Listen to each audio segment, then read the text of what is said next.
Va a ser difícil este podcast, Andrés? No sé si va a ser difícil o fácil, pero sí va a ser precioso. Con 12 años tuve una experiencia que me cambió y me marcó la vida. Hasta que apareció mi hijo, 3 días, hasta que nos dijeron que era leucemia. Hasta que no te llega algo tan fuerte, no eres capaz de darte cuenta. Es que hay mucha gente separada de la realidad. ¿O cómo cambiamos la mirada con respecto a la muerte? Porque la muerte como tal no existe.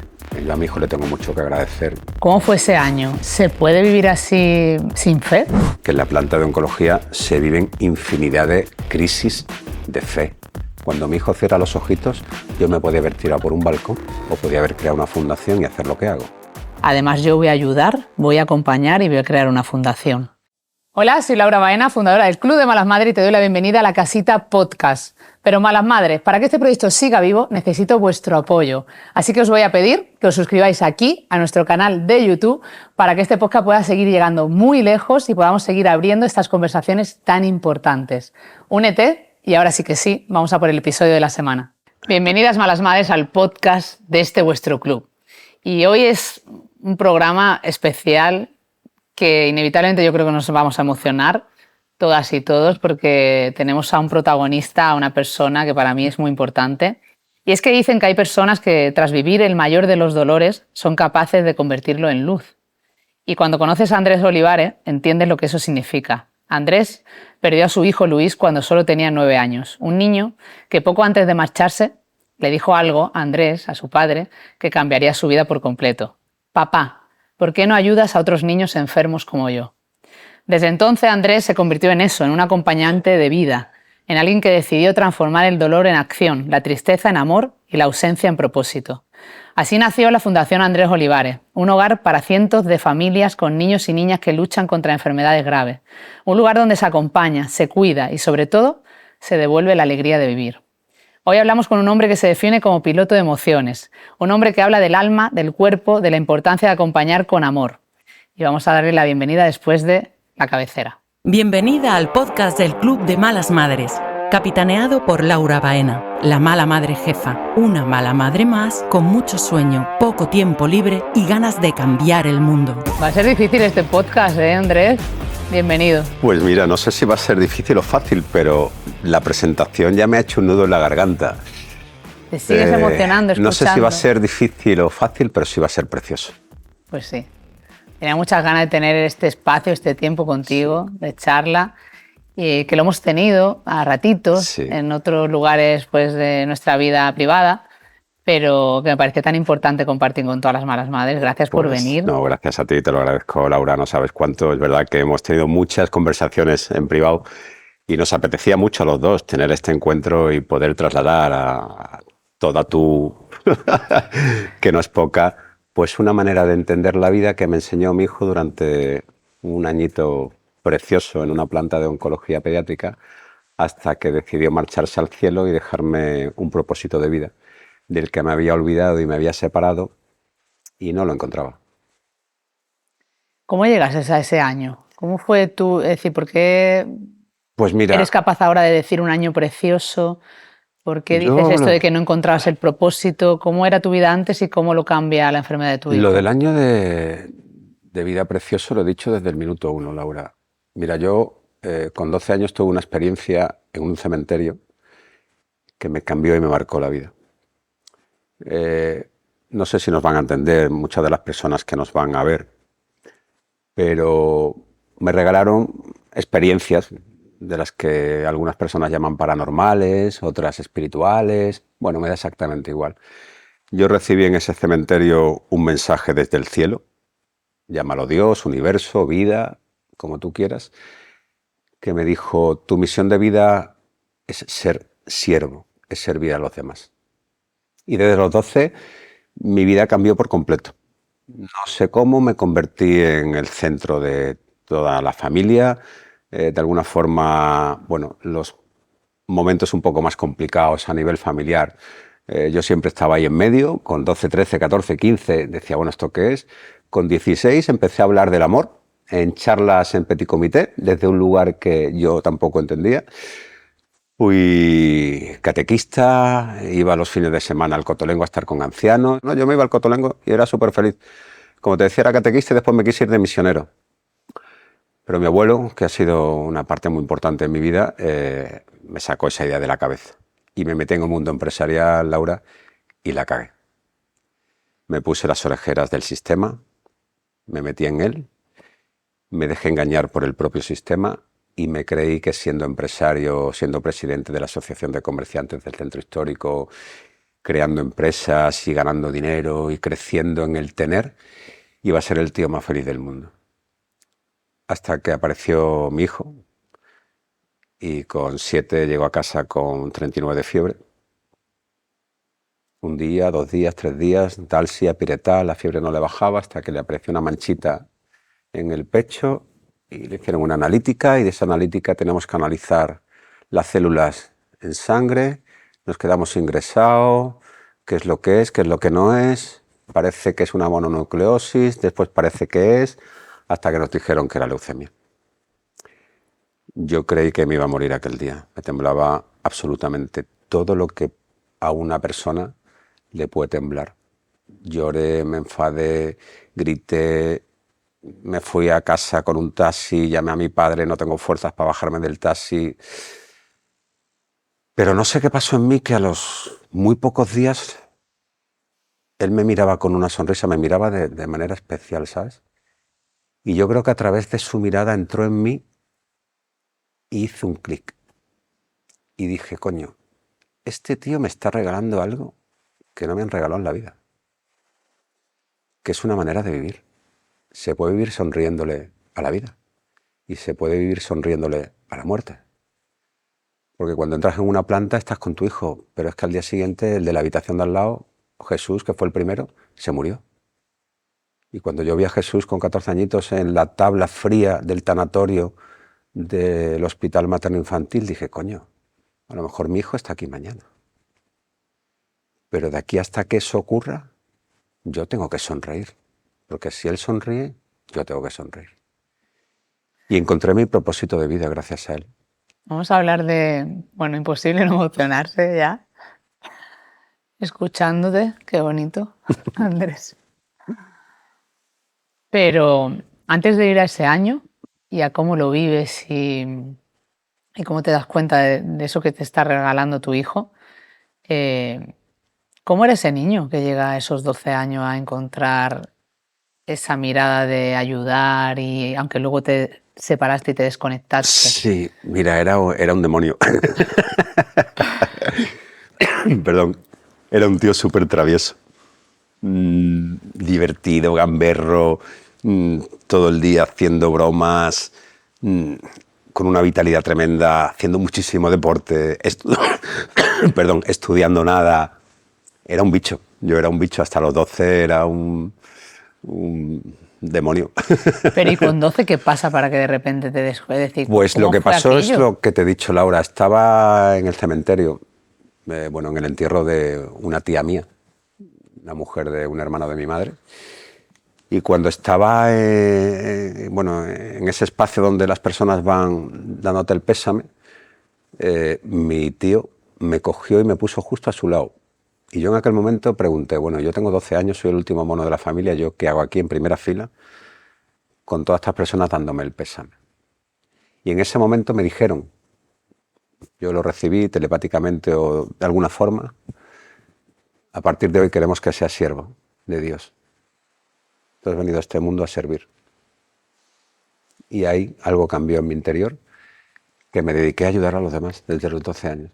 ¿Y fue algo que sintió, es decir, cómo recibió tu familia ese cambio, esa sensación? Mira, yo creo que mi familia intuía, porque yo era muy gamberro, pero era buen tío, tenía buen corazón, que es algo que a día de hoy sigo, si tengo que trabajar algo en mí, es seguir siendo buena persona, cada día mejor persona. Entonces yo, a pesar de todo lo gamberro que era buen tío. Y siempre estaba como en medio de las historias familiares y fui el nieto mayor, mi abuelo estaba conmigo que me adoraba, entonces tenía esa parte de líder bonachón, ayudador, que mi familia no le sorprendió que mi abuelo, por ejemplo, delegara toda su herencia en mí, teniendo él 3 hijos, ¿no? y situaciones que han vivido la familia, en las que por circunstancias siempre he sido yo de alguna forma el mediador, el que estaba. Entonces no se sorprendió que yo fuera al Cotolengo en lugar de irme a tomar copas, o que por las mañanas los domingos me levantara con mi padre a las 8 de la mañana para irme a jugar al fútbol porque quería disfrutar de mi padre, y que mi padre disfrutara de mí, pues no les llamaba la atención, porque he sido siempre un tío muy familiar. Yo vengo de una familia, muy grande, y me ha gustado siempre la familia. Es curioso, siempre que hablamos con, bueno, tú sabes que Malas Madres estamos muy sensibilizadas con las madres, ¿no? Y las familias que sufren la enfermedad, la discapacidad. Con nuestro proyecto Ellas Cuentan. Y sí que es verdad que desde fuera siempre sentimos esa sensación de decir, hasta que no te llega algo tan fuerte no eres capaz de darte cuenta. Ya, pero ahí es donde yo hago así y digo, joder, es que somos gilipollas. Exacto. O sea, yo el más de todos. No había un tío más gilipollas en Málaga que yo.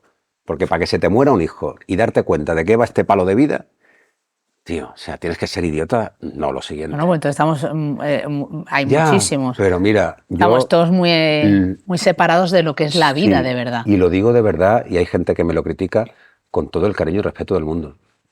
Es que hay mucha gente separada de la realidad. Hay muchos gilipollas en este mundo. Hay mucha gente que se pierde el momento presente, más presente en el que está viviendo. Y se pierden muchísimo, sobre todo, y yo me he dado cuenta en estos años en el hospital, se pierden a sus hijos. Y yo voy por la mañana al hospital y juego con un niño, voy por la tarde y el niño ya no está. Y tú preguntas, coño, ¿qué ha pasado? ¿Que se ha muerto? ¿Cómo que se ha muerto? Si esta mañana he estado jugando con él. Es que los niños se mueren. Parece que no, y hablaremos de la muerte como tal, porque la muerte no existe, pero estamos acostumbrados a que, bueno, mi padre falleció hace unos meses, con 85, pues es más o menos normal que un niño con 9 se muera, que un niño intrauterino con 7 meses tenga cáncer, es normal. Bueno, pues parece ser que sí, porque ahora después también hablaremos de la Fundación. La Fundación acompaña a más de 800 familias con niños en circunstancias muy complejas, que han venido todos a enseñarnos de qué va este palo, todos los padres y todas las madres de estos niños. ¿Qué pasa? ¿Que son idiotas? Yo no los voy a tildar de idiotas, ni mucho menos. Ahora que tienen un proceso de aprendizaje, ya te digo yo que sí. Hablamos de la muerte, ¿no? Y de lo poco que estamos educadas, ¿no? Y eso es un tema que a las madres siempre les preocupa, cómo acompañar a sus hijos y a sus hijas en la muerte, ¿no? Ya sea en la muerte de un ser querido, de un abuelo, de una abuela, ¿no? Se escribe mucho sobre esto. Y claro, hemos pasado por alto algo importante, que es que tú tenías 12 años y estabas en el cementerio, cosa que normalmente intentamos evitar, ¿no? Que los niños y las niñas no estén en el cementerio, que a lo mejor esa experiencia que te vino también te vino porque estabas en un lugar que para ti no era cotidiano. Normal. Exacto. Porque tenía que estar allí. Exacto, ¿sabes? Entonces, ¿cómo acompañamos o cómo cambiamos la mirada con respecto a la muerte para entender la vida? Andrés. Pues siendo capaces de observar la belleza de la vida exactamente igual que la belleza de la muerte, porque la muerte como tal no existe. Te iba a decir, claro, ¿cuál es tu mirada con respecto a la muerte? O sea, porque es la misma. Hay belleza en la muerte. Claro, o sea, yo te puedo decir que no ha habido belleza física en la muerte de mi padre, porque la cara de mi padre fue muy impactante. Hay mucha belleza en el tránsito de los niños, que tienen una calma, una cara preciosa, pero eso es en el plano físico. Si nos salimos del plano físico, el hecho de que una mujer dé a luz y en ese momento celebremos la llegada de un miembro nuevo a la familia y todos sean felicitaciones y fiestas, y después la llegada a casa y el ajuar y los patuquitos rosas o azules o todo lo que queramos, detrás de todo eso hay mucho más. No solamente es el acto físico del encuentro entre un hombre y una mujer, donde un óvulo y un esperma se unen y de ahí empieza a nacer. La vida ya ha nacido, y eso yo lo hablo mucho con padres y madres de niños o niñas que se han marchado. Cuando yo me voy a cenar con mi mujer y esa noche en una cena romántica le propongo ser padres, en ese momento nuestro hijo ya ha nacido. Ya hay vida, no material, pero ya existe.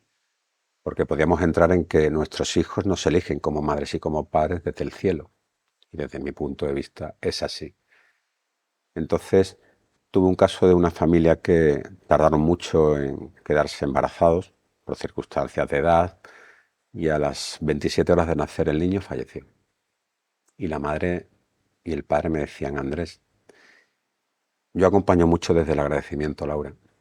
Yo a mi hijo le tengo mucho que agradecer y a todo lo que me pasa en la vida.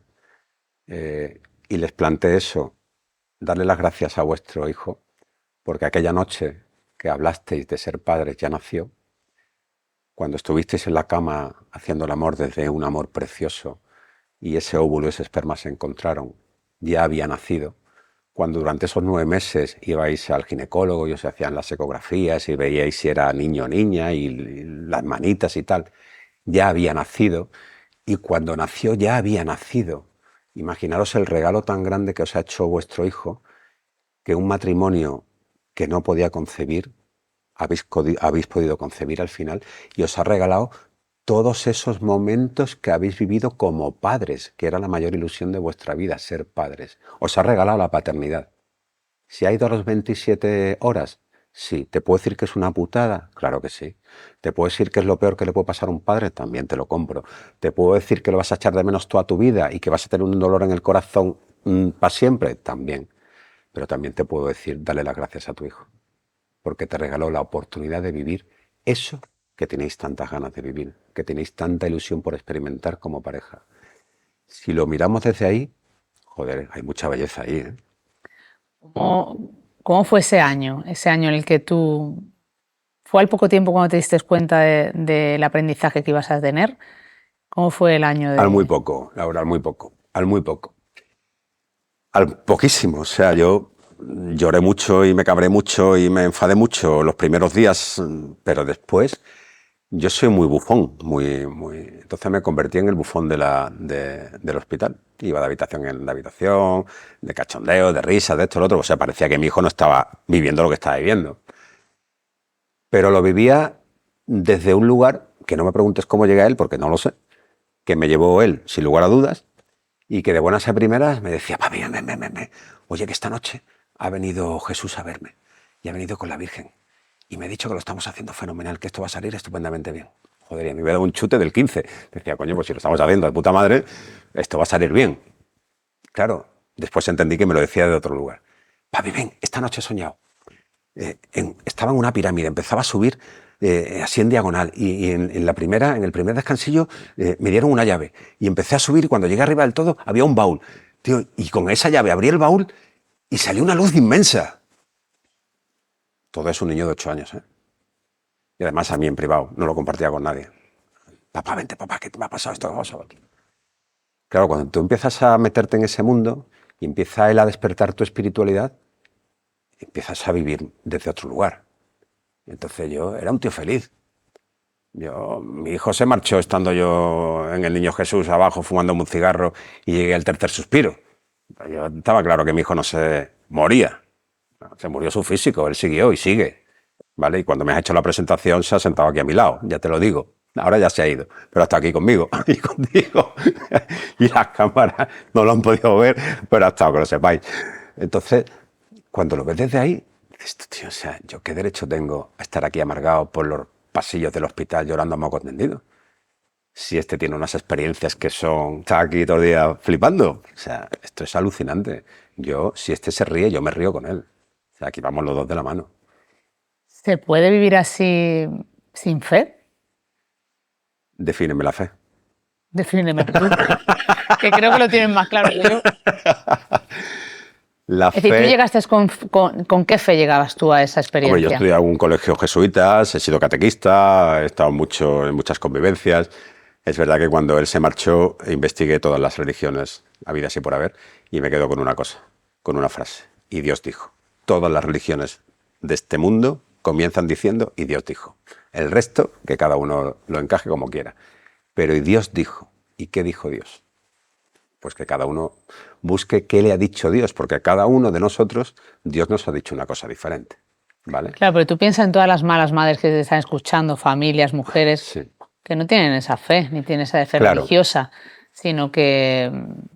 Y tienen que pasar por una situación como tú estás viviendo, Sí. quieren vivirla, acompañarla, pasar el duelo y tener este aprendizaje. Pero mira, Laura, la fe te puede ayudar en un momento determinado porque la mente te invita a agarrarte a algo. Cuando el ser humano entra en crisis, necesita algún anclaje, porque si no te hundes y te ahogas, ¿vale? En todos los ámbitos.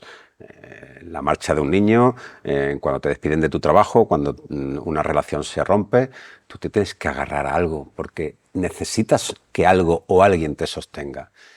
Los que hemos vivido o hemos tenido una educación católica, como ha sido mi caso, en un principio te puedes agarrar ahí. También es cierto que en la planta de oncología se viven infinidad de crisis de fe tremendas, porque si Dios es nuestro Padre, es misericordioso, como Él me está castigando con esto que me está pasando. Eso lo oigo yo muchísimo. Cuando no tienes esa educación o esa creencia, eres ateo, o eres protestante, o eres budista, o eres taoísta, o eres lo que sea, y no tienes ese anclaje de la fe de que existe algo sobrenatural que te va a sostener, es que Él no está aquí para sostenerte. Aquí vienes a sostenerte tú, con tus herramientas y con tu proceso de aprendizaje.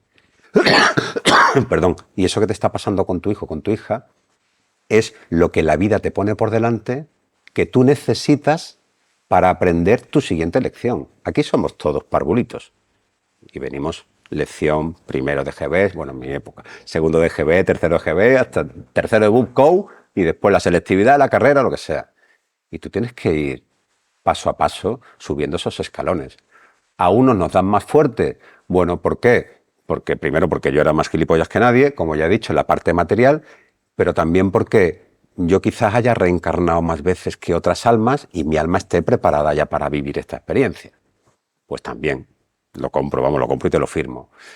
Las madres o los padres que viven esa experiencia no teniendo fe, no necesitan la fe para anclarse en algo que lo sostenga.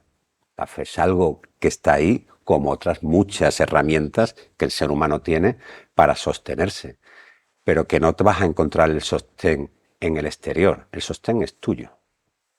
No lo vas a encontrar en ningún sitio. La decisión en esta vida, Laura, de todo lo que te pasa, la tomas tú. Los demás te pueden aconsejar, te pueden dar su opinión, desde el juicio o no juicio, te pueden hablar de su experiencia, pero la decisión es tuya. Cuando mi hijo cierra los ojitos, yo me podía haber tirado por un balcón o podía haber creado una fundación y hacer lo que hago. Y la decisión fue mía. Nadie me dijo, puedes, deberías, sería importante, podrías. No, la decisión fue mía. Qué brutal.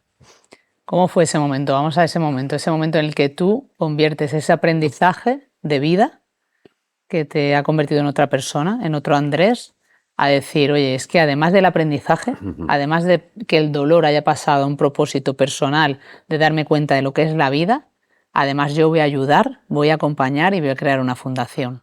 Pues mira, ha habido mucha gente que ha pensado que a través de la fundación he vivido el duelo de mi hijo.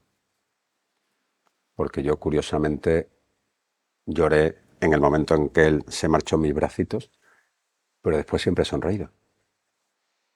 Y yo me miro muchas veces al espejo, porque soy un hombre que me miro mucho al espejo, además de para ver lo atractivo que soy, que lo soy, para ver mi atractivo interno. Y yo me he preguntado muchas veces, tío, ¿esto es normal que tú no llores la muerte de tu hijo? Porque la gente cuando se le muere a un ser querido, llora. ¿Y tú por qué coño no lloras? Yo me he preguntado mucho eso.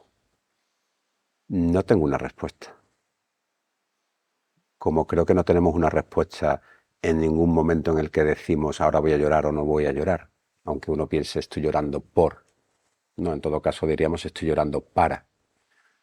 Porque si estoy llorando por sanar algo que se me ha ido en esta vida, prefiero transmutarlo y decir estoy llorando para sanar lo que he vivido en esta vida. Y esa pequeña matiz es muy importante, ¿vale? Y llega un momento en que, como él fue tan claro conmigo, oye papi, ¿por qué no digas tu vida a los demás? Y me pareció el planazo de mi vida, pues empecé a organizar burocráticamente toda la historia y dije, bueno, pues esto cómo se hace. Yo me senté en un despacho, en mi despacho de aquella época, miré al cielo, que ya no miro al cielo, porque claro, al principio uno cree que el cielo está muy arriba, el cielo está aquí, mucho más abajo de lo que la gente piensa. Al principio el cielo parece que está, que las nubes habitan en el cielo, ¿no? O sea, el cielo habita aquí. Le dije, tío, ¿y esto cómo se hace? Porque claro, yo soy empresario, pero nunca he estado en el tercer sector, una fundación, total, que me metí. Y cuando ya la creé, pues bueno, yo me planté en el hospital a los 2 días de que él se marchara. Yo llegué de Madrid con mi hijo en una urnita un miércoles, él se marchó al cielo un lunes y el viernes me metí en el hospital a dar abrazos. Y no he salido en 18 años. Empecé como voluntario y después creé la fundación y empecé, bueno, a desarrollar un poco toda la actividad que hacemos. Pero donde más me centré, Laura, fue en aquello que yo no viví y te lo explicaba antes fuera de cámaras. En ese abrazo que yo no tuve sabiendo que mi hijo se iba a morir, ¿sabes? Yo creo que cuando te dicen, ¿y tú qué le dices a un padre o una madre que su hijo se está muriendo? Y yo los miro y le digo, es que hay que decirle algo. A lo mejor basta con un abrazo. Hay un libro de Edgar Toll que se llama El silencio habla, que es precioso. Y a lo mejor el silencio habla mucho más que todo lo que tú le quieras o pienses que le puedes decir a un padre que su hijo va camino de la muerte. Y empieza a dar abrazos. Entonces es verdad que en la Fundación hacemos muchas cosas, de las que hablaremos luego, pero yo sobre todo doy abrazos y acompaño en el tránsito. Os vais a quedar con las ganas de que Andrés os dé un abrazo. A mí me los da, pero los abrazos de Andrés son curativos. Y tú no tuviste ese abrazo en el hospital, me lo contabas antes, que cuando se fue Luisito mirabas a un lado, a otro, y no tuviste ese abrazo. Yo te iba a preguntar, justo cuando estabas hablando de eso, te iba a preguntar qué es lo que falta en esos pasillos y en esas habitaciones, y quizás seguramente sea esto. Ya me lo has contestado con los abrazos, ¿no? Sí. Pero ¿cómo fue cómo es ese momento? Porque tú me dices que cuando se está yendo Luisito, tú estabas abajo fumando. Sí. Muy mal fumar, ya lo sabes. Ya. Pero llegaste a tiempo ese último abrazo. ¿Cómo fue esa despedida, Andrés? Pues mira, es verdad que él estuvo 8 días sedado. 8 días. A mí me dio un poco de no lo voy a llamar coraje. Bueno, él se trasplantó. Estuvimos 100 días metidos en una habitación sin poder salir. Nos íbamos turnando una noche la madre, otra noche yo. Era Navidad. Mis otras 2 hijas se vinieron a pasar la Navidad con nosotros. La pequeña tenía 6 años, era un moco por allí correteando.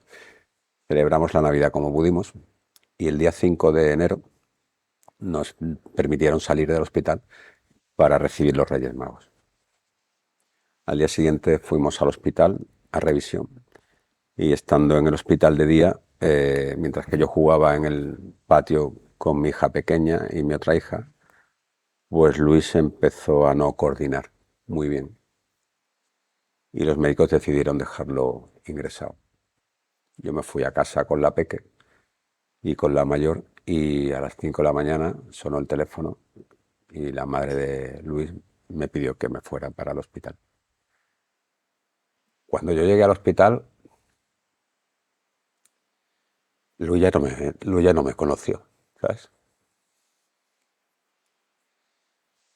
Bueno, lo sedaron y estuvimos 8 días en los que yo seguía siendo ese bufón, salía, entraba, me bajaba a fumar, aunque estuviese mal, le hacían analítica, yo cogía la analítica y decía, bah, este está de puta madre.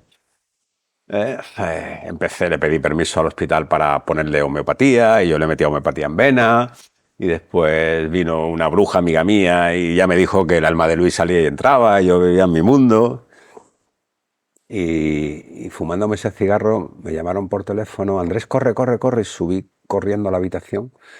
Mira, cuando nacemos los niños o cuando nacen los niños o cuando nacemos todos suspiramos 3 veces y cuando nos marchamos suspiramos 3 veces. Siempre. Cuando yo llegué, me tiré a la cama, lo cogí, lo abracé y dio su último suspiro. Así fue como ocurrió. Uf. Tía, nunca llora en una entrevista, ¿eh? Así fue como ocurrió. Bueno, hoy también vengo un poco más sensible por algo personal que te he contado antes que me ocurrió ayer. Pero así fue como ocurrió. Y lloré mucho y la familia entera entró en la habitación. Y, bueno, había en ese abrazo algo de paz después de 8 días. Había mucha paz, porque además te quería contar, que no te lo quería contar porque entonces voy a llorar más, que como no me pude despedir de él teníamos una manera muy bonita de cuando estábamos juntos y de potrear y de que él se echara encima mía y tal. A veces, pues, él se tumbaba en la cama y yo le echaba mi cabeza en su barriguita y me hacía así con la manita. Y estando él sedado, le puse mi cabeza en su barriguita y me hizo así, estando sedado. Claro, dijo, tío, no te has podido despedir de mí ni yo de ti, y ahora lo estás haciendo, cabrón, estás sedado y me estás haciendo lo que siempre has hecho en casa. Bueno, pues es una manera de decirme, papi, me voy. Claro, eso era un niño de 8 años. Sí. Pero por lo que me cuentas de los sueños que tenía, la madurez que tenía, el ser capaz de con 8 años decirte, papi, ayuda a otros niños. ¿Hubo una conversación, hubo en algún momento alguna conversación más seria o no? Vamos a ver, es que hay conversaciones que no se verbalizan. Y eso ¿Tú también sientes que él sabe que se iba? Sí. Es decir, un niño puede llegar a sentir. Sí, lo tenía claro y tenía claro que vino a ejercer su misión de vida, que fue, que yo llevara a cabo esto que estoy llevando. Lo tengo clarísimo y él lo tenía clarísimo. Es un alma súper vieja, como se suele decir. O sea, ahora es un ser de luz. Está ahí cuidando de mucha gente, iluminando el camino de mucha gente. Aparte porque esto conecta con una cosa que a mí me impactó mucho, ¿no? Cuando tú me contaste, aparte esto me lo contaste estando con nuestro amigo Paco Arango. Sí. Que lloraste mucho también al final de esa película. Bueno, porque, oye, soy humano, ¿sabes? De Mi último John, Sí. porque al final de la película sale Luis. Salen muchos niños calvitos y fue súper bonito. Y sale Luis momento. y Paco ha tenido el grandísimo detalle y cariño y amor que nos tenemos de en alguna que otra película, pues hacer un guiño a mi hijo. Es que Paco y Luis vivieron mucho juntos, o los tres vivimos mucho juntos allí en el Niño Jesús. Entonces, ¿Qué aprendiste de Paco en aquella época que te hayas podido llevar a tu camino de acompañamiento? Pues mira, Paco y yo hemos tenido unos caminos muy, muy paralelos. Por eso. Somos dos bufones de hospital, porque él es un cachondo y yo soy otro.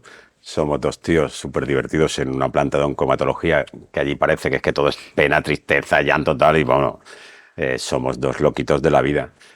¿Qué he aprendido? Que tomó una decisión como propósito de vida, porque yo no voy a descubrir quién es Paco Arango, todos lo sabemos, y que una personaje también de su nivel, viviese una experiencia como vivió en la Quinta Avenida y se volviera a Madrid y dijera, oye, dejo todo lo que estoy haciendo y dedico mi vida a esto, joder, o sea, chapó, no, lo siguiente. Porque yo al fin y al cabo puedo tener un motivo, que es que mi hijo se haya marchado. Pero él vivió una experiencia fuerte también que le cambió la vida. Por eso te digo que al final los seres tomamos decisiones en base a las experiencias que vivimos. Joder, y a mí me parece lo que está haciendo y lo que ha hecho. Brutal. Y en la parte de, un besazo a toda la familia Ladina, que queremos inmensamente. Enorme. Y lo digo porque ese día que vimos la peli aquí en Málaga, que Paco nos la puso en el cine Albéniz. Estábamos 4 allí, el cine entero 4, para nosotros. Nos puso esa peli de Mi último John, que es benéfica además, todo lo recaudado es para la Fundación Aladina. Tú ahí en esa cervecita de después me contaste algo que a mí me impactó mucho y por eso te preguntaba de si Luis sabía que se iba.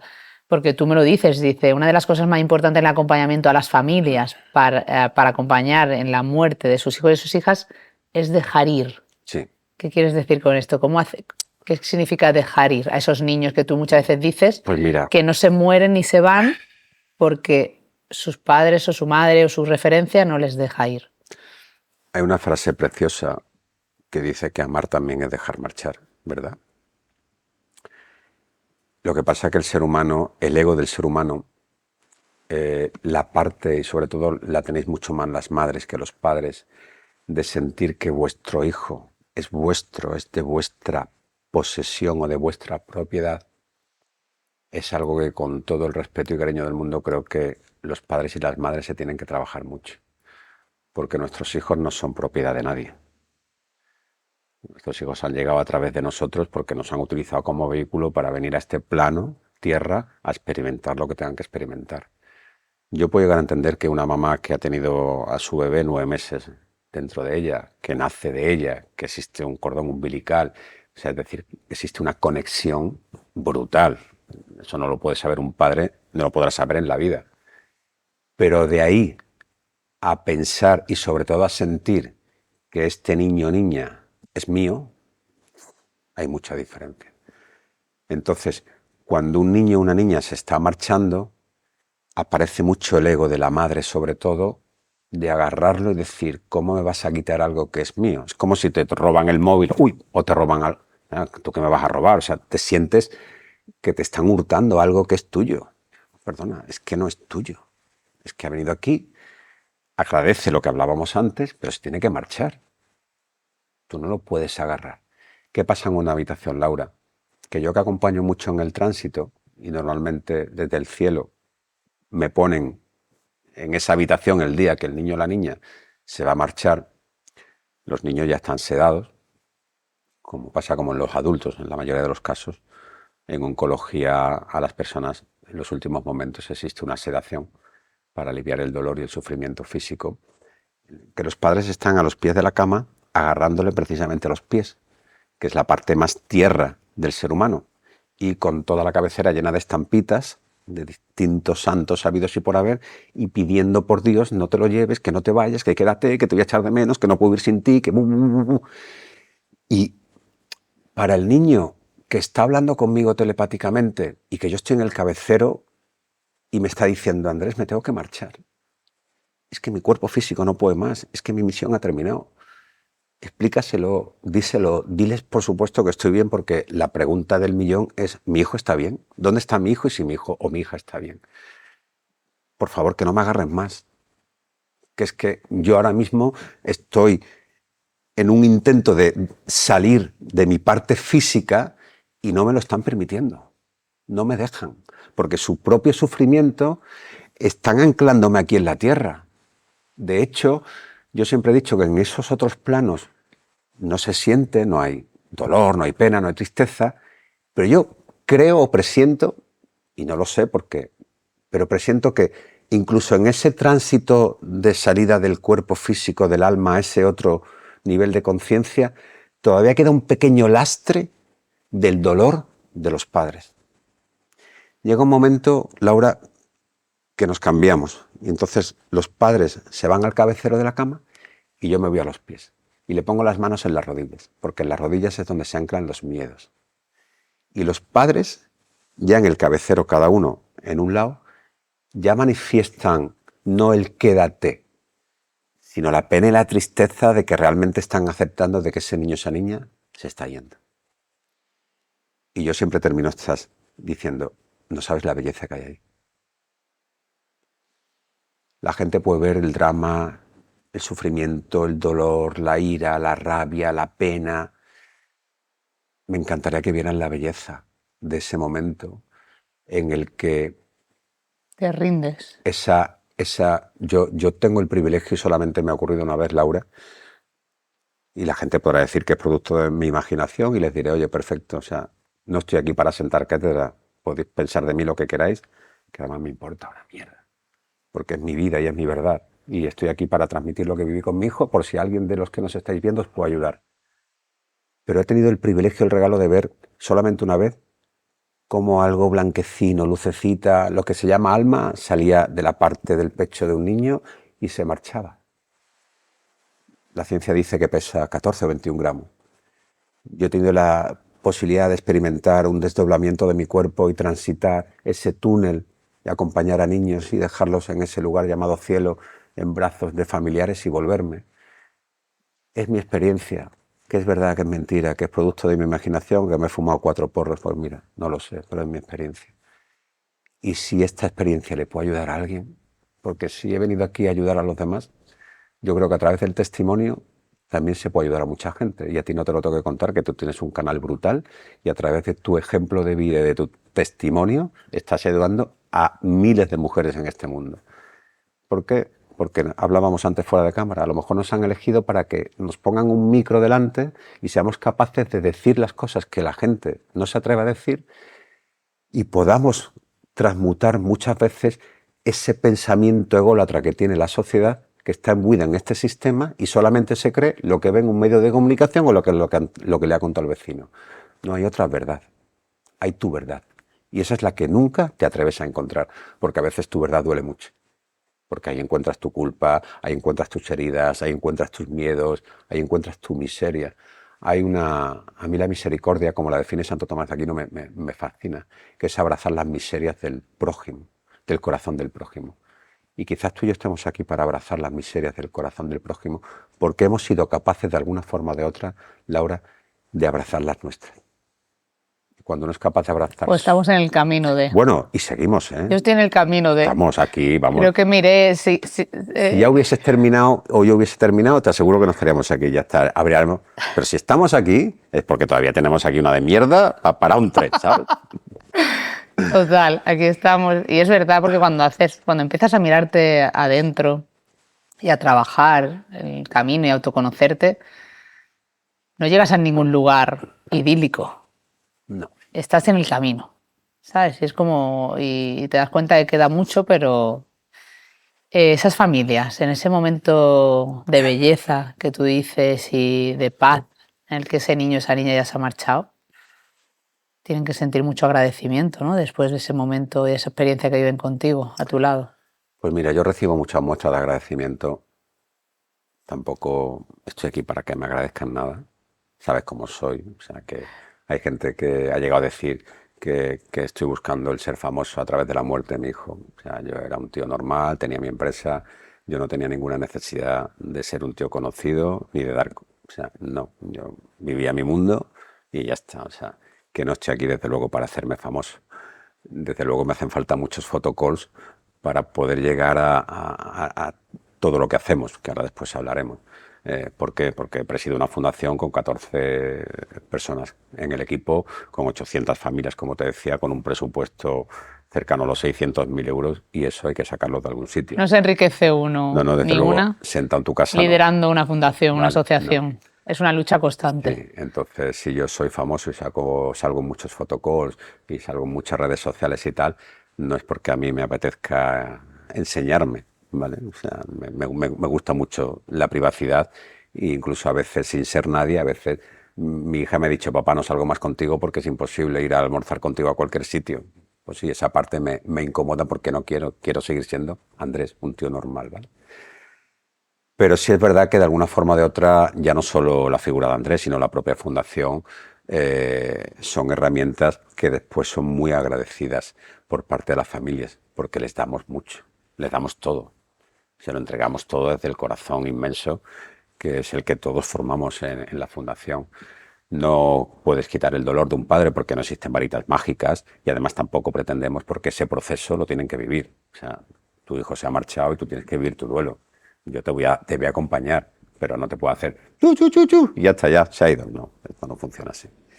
Y bueno, y lo has dicho, se va Luis y a los días ya llenas de abrazos el hospital, Sí. empiezas a dar forma a la fundación. Sí. Y esa fundación, si tú dijeras, nace con el objetivo este concreto y esta misión, ¿cuál sería? Fundación Olivares.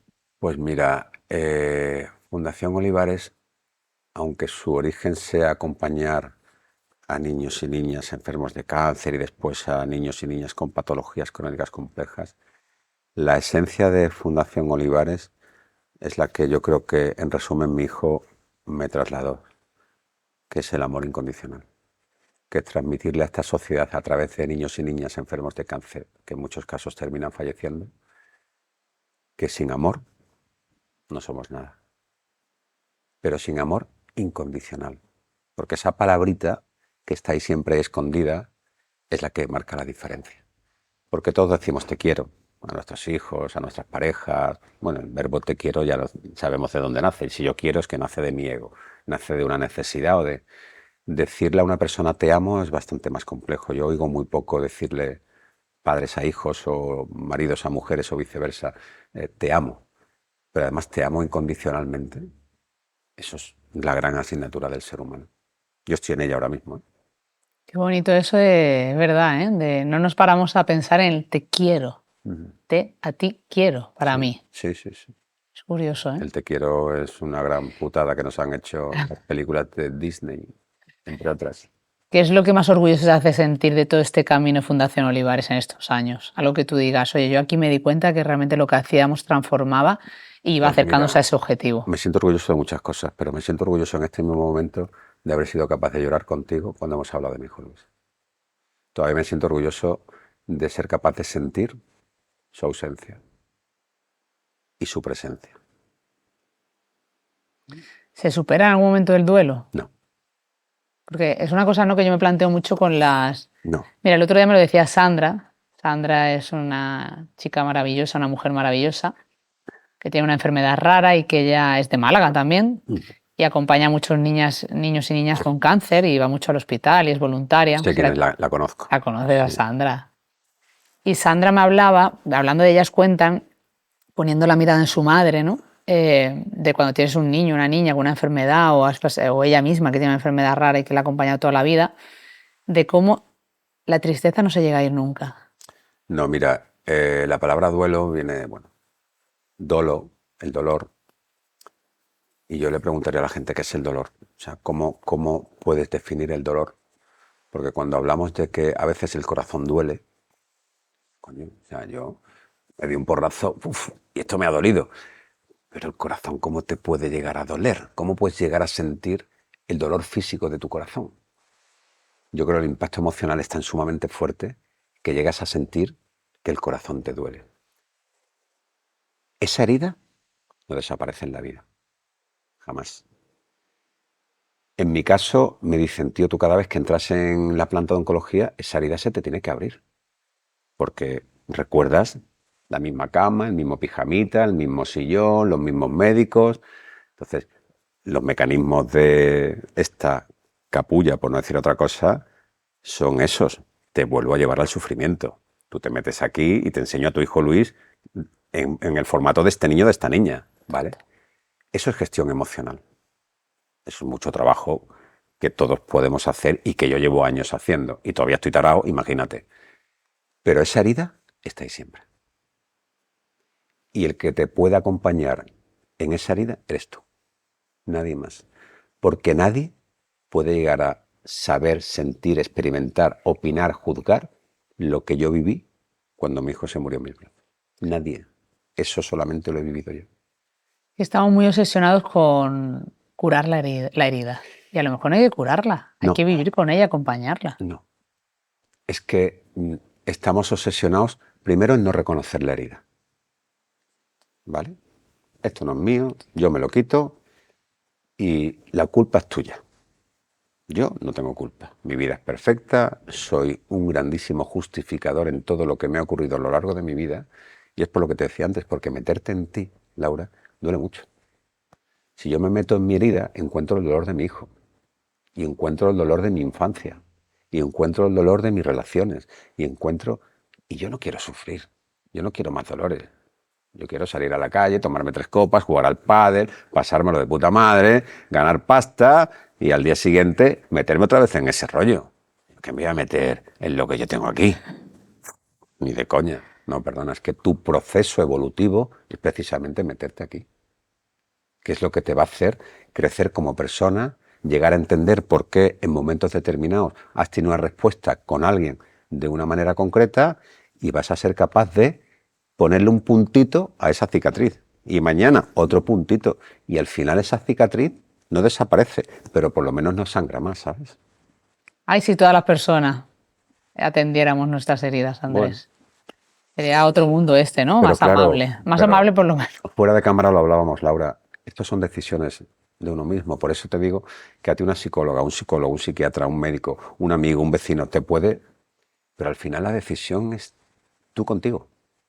No hay más. En lo que tú decías de qué vas a hacer con lo que te pasa, ¿no? Claro. Y por eso me gusta mucho tu proyecto personal. Andrés tiene un proyecto personal que se llama Piloto de Emociones. Que invitas a mirar la vida de otro lugar. Y claro, ¿qué significa esto de Piloto de Emociones? Pues mira, cuéntame. ¿Y cuándo nace esto? Significa que me he estrellado 1.000.000 de veces, coño. Significa que yo de pequeño, también con 13, 14, 15 años, volaba mucho. tenía un tío que tenía avioneta y mi padre quiso sacarse el título, entonces yo en esa época estaba muy ahí arriba. Y me ilusioné. Bueno, yo llegué a ver la película Top Gun 16 veces, ¿eh? Estaba loco por volar un F-18, como loco. Pero claro, para eso había que estudiar. Y yo empecé 2 carreras y no aprobé ni una. Y una noche, después de toda esta historia y después de dar muchas conferencias, cené con una chica encantadora que era, bueno, profesional en el mundo de las marcas personales y tal.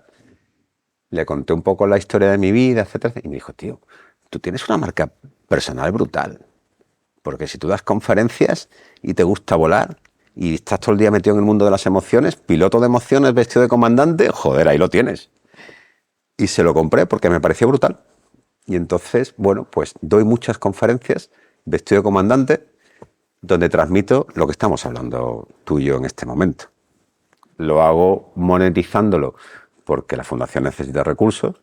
Entonces tú me llamas, yo voy, te acaricio el alma, te abrazo, lloras, ríes, bailas, cantas, subes, bajas, aterrizamos, despegamos, nos damos de guantazos y nos amamos.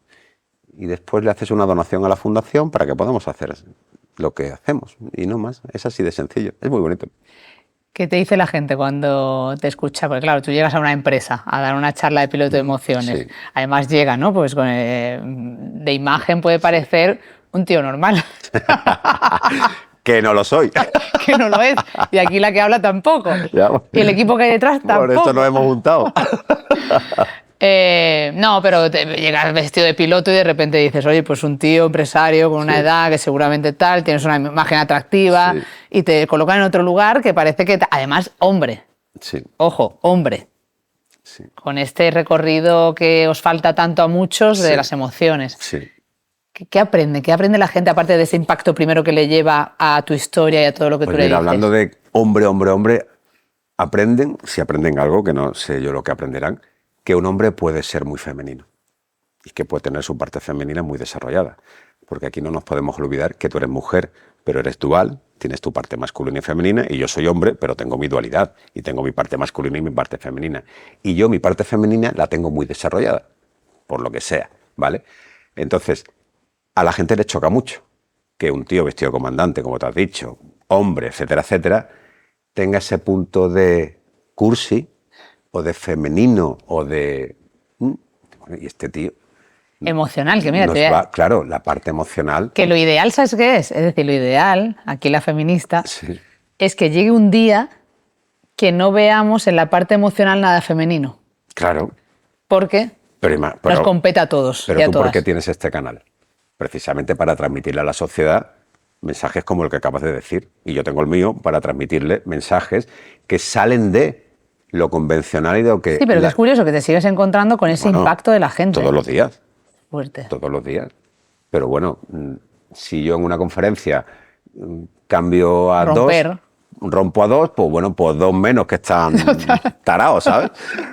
Y tú igual. Pero es que no nos queda otra, porque yo lo que no le puedo es obligar a nadie, mira, tú tienes que ser más femenino, tío. O sea, ¿tú dónde vas con esa? No, o sea, es que él viene de una educación, de unas heridas, de unos valores y de o sea, mi padre era machista y mi abuelo ya ni te cuento, ¿sabes? Despertar. Claro, darte cuenta y decir, oye... Despertar conciencia. Claro, perdona, que esta mujer es una persona y le ha tocado ser mujer. Pero el hecho de ser mujer no significa que te tenga que poner el plato de comida a las 2 de la tarde, como pasaba con mi abuelo, que era de la época. ¡Mari! Y Mari le ponía el plato de comida. Bueno, te está yendo muy lejos y hay más de lo que creemos cerca. Bueno, seguro. Hay una cosa que me gusta mucho, ¿no? Y que lo hablamos mucho en Ellas Cuentan con las madres que sufren historias como... Bueno, que no voy a decir sufren. No lo ¿Ves? digas. Mira. No lo digas. Mira. Vigila quien mueve tu lengua. Mira cómo me ha saltado al decirlo, que realmente ya Vigílalo. No lo veo un sufrimiento, sino lo veo un... Es curioso porque aquí tengo yo un conflicto, ¿no? Yo que, pues con el proyecto Ellas Cuentan, hay muchas mujeres madres que hablan de que la enfermedad de su hijo ha sido un regalo. Sí. Y yo ahí entro en conflicto, ¿no? De decir, pero ¿cómo me puedes decir que esto que estás viviendo, incluso te estoy hablando no ya solo de una enfermedad que se lo lleva, ¿no?, a otro lugar, sino de una enfermedad crónica de por vida que va a convivir degenerativamente muchos años. Y me llegan a decir que son felices en ese dolor y que es un regalo. Pues yo, gracias a personas como tú, Sí. lo estoy entendiendo, Andrés. Bueno, Y entonces pasas de hablar del dolor sin victimismo y hablar sí. con gratitud. Yo ahí te haría un matiz, Laura. Es cierto que hay muchas madres. Tú sabes que me he movido mucho en ese entorno Bueno, hay muchas madres por que están en un circunstancias contexto muy personales duro. que te dicen que sus hijos han sido un regalo y se los compro. Lo que ocurre es que detrás de verbalizar de que mi hijo ha sido un regalo, tienes que entender qué es lo que te está regalando. Y en ese qué es lo que me está regalando sanar la mierda que tengo dentro. Exacto. Y eso Es un poco...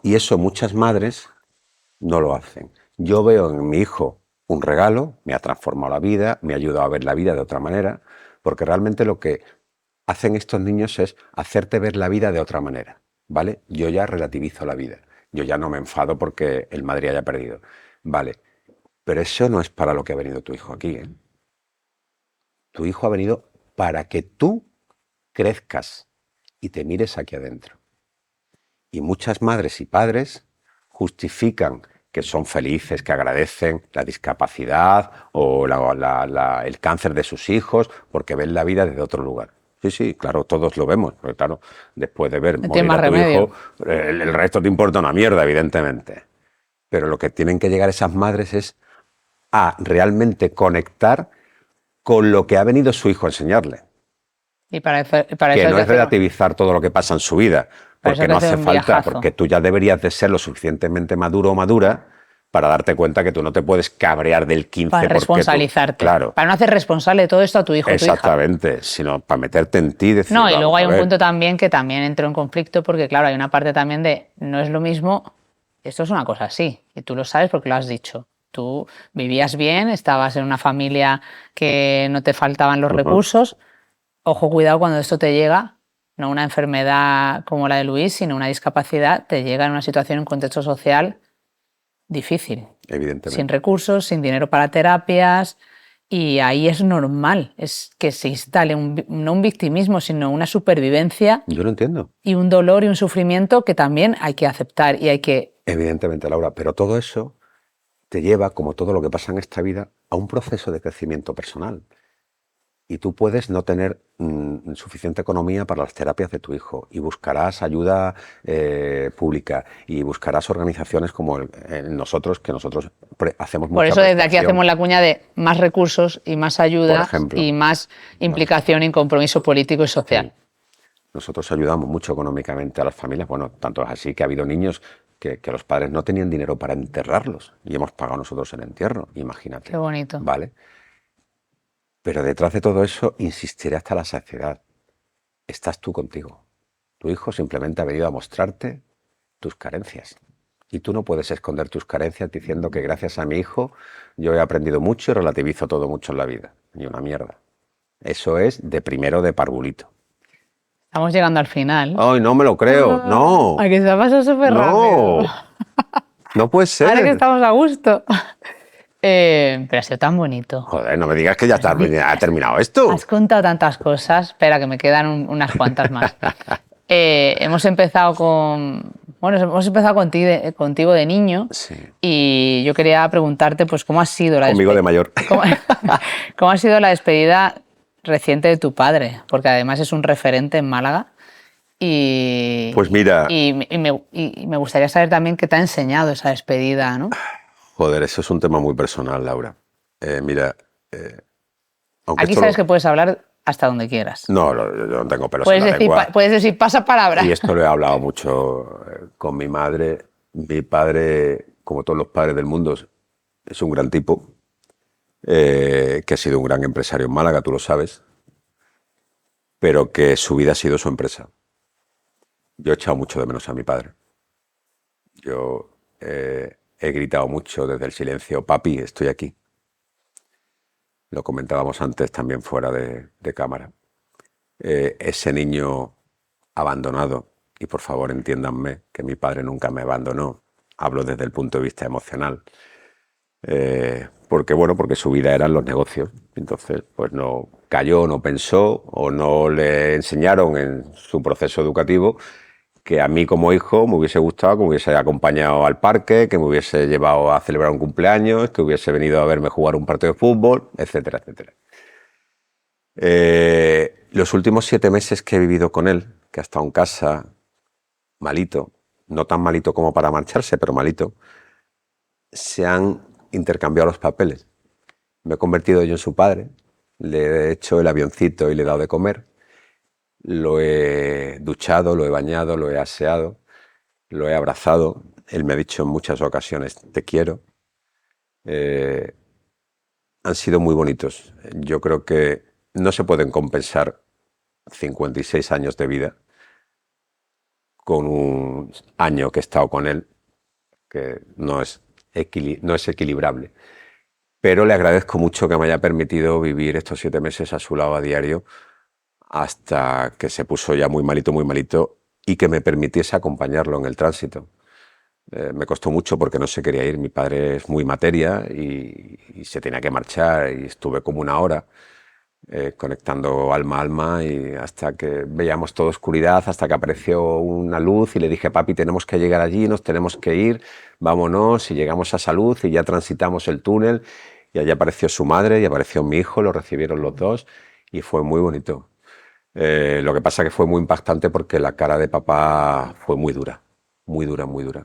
Papá se marchó con una cara con mucha dureza, con mucha rabia, con mucha ira y bueno, después hemos seguido acompañándolo desde otro lugar para que relajara ese sufrimiento, ese dolor con el que se marchó porque no se quería ir.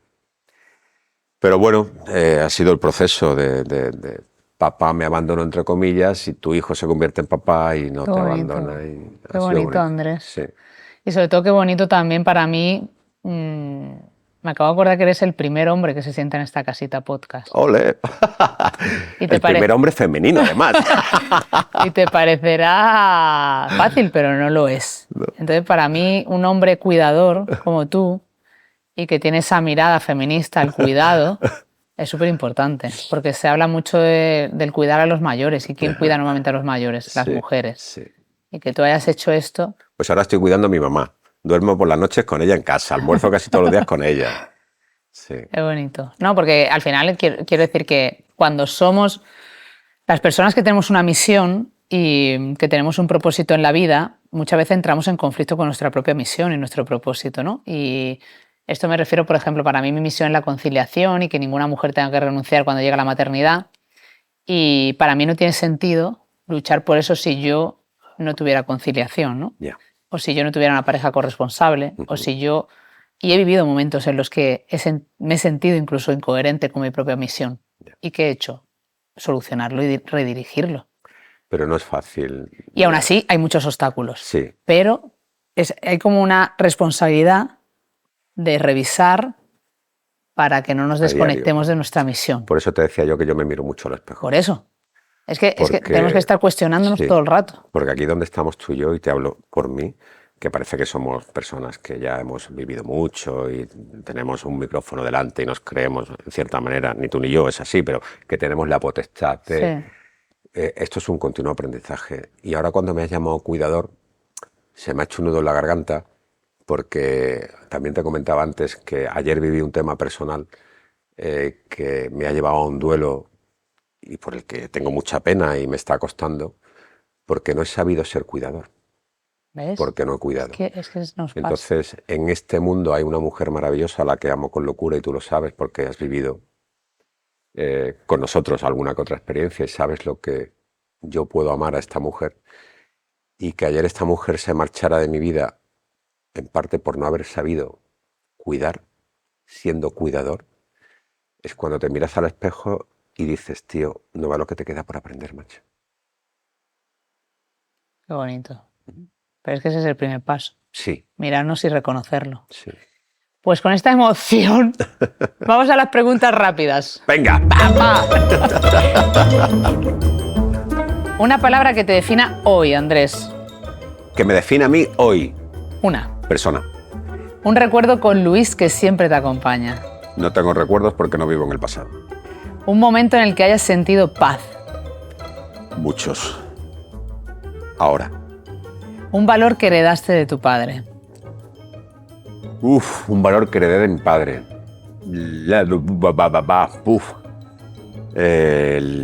La disciplina, ¿Qué te hace sentir más vivo?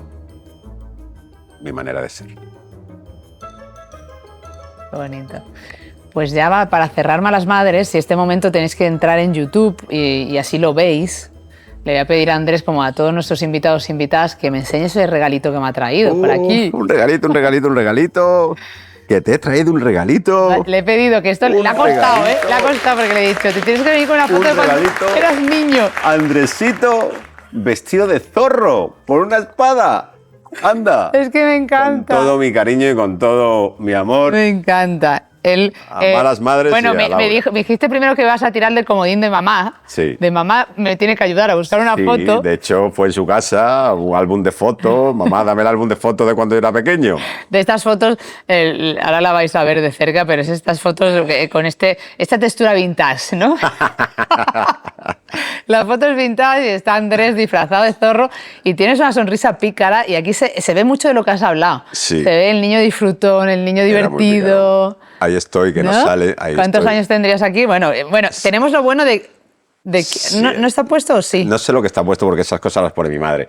Pero es que las madres, es que me gusta Sí. porque es como mi madre, que todas las Sí, fotos las para tiene por poder detrás poner con su referencia para fechada. saber qué era. Pues aquel día estaba yo con mi abuelo, que bueno, ha sido una persona muy importante en mi vida, y él está enfrente, así, en pijama, echando una peleita conmigo y yo con la espada.